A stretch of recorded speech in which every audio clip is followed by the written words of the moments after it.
He took on the American right wing of his day, its worst evils: hatred of immigrants, contempt for the truth, greed, and the abuse of power. We are fighting those same evils today. Moments after we taped our show last night, the Mad Red Hatter wrote, "I can't believe ABC Fake News gave Jimmy Kimmel his job back." You won't believe they actually let them get away with this on live television. The atmosphere started out peaceful, brightly lit with the usual polite applause, but that didn't last long.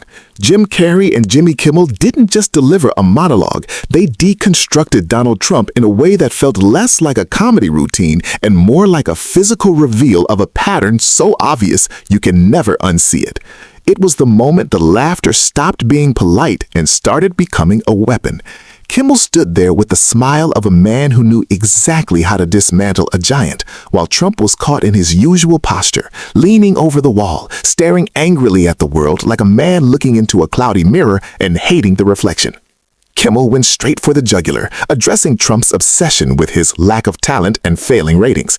Trump's claims that Kimmel should have been fired long ago were met with a wave of laughter from the audience because the irony was just too thick.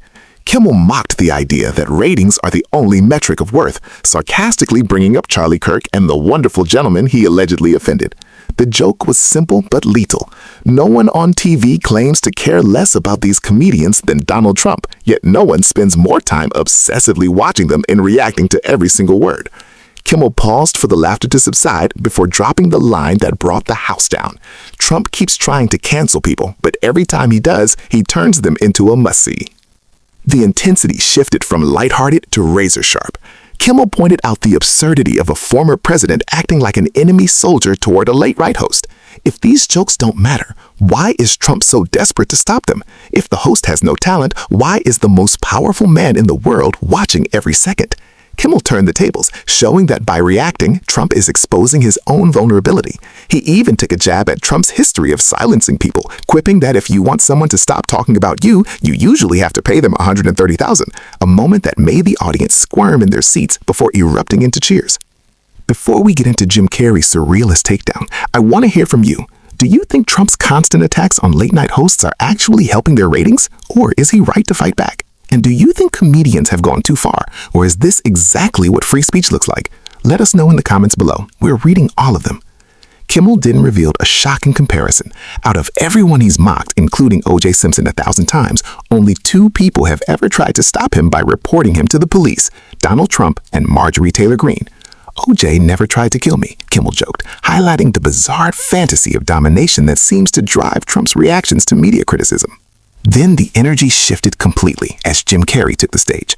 This wasn't just a roast, it was a psychological portrait.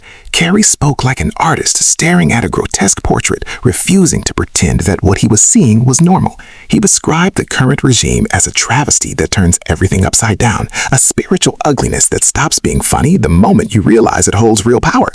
Carrey's danger to Trump lies in his refusal to just mock the surface. He drew out the deeper contradictions. He didn't just call Trump a liar. He highlighted how Trump tries to overwrite video evidence and eyewitness testimony with pure noise.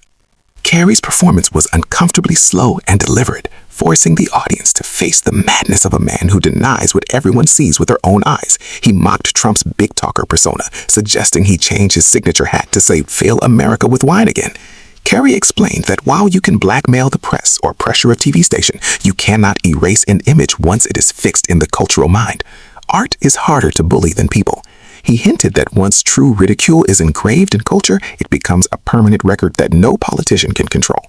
By the end of the night, the message was clear. This wasn't just a feud, it was a warning.